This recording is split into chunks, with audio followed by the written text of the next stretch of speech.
الو سلام بفرمایید. خانم سلام.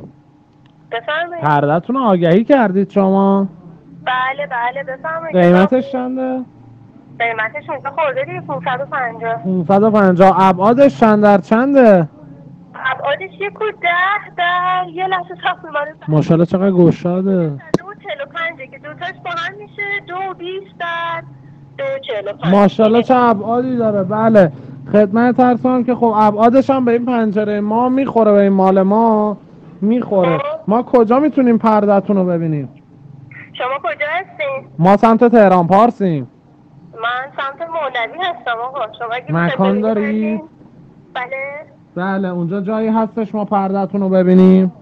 بله شما میتونید تشریف بیارید منزل نگاه کنید. خب بعد خدمتتون عرض کنم که رنگش هم دقیقا همین رنگیه که تو عکس هست دیگه. بله پرده‌تون نوعه شما؟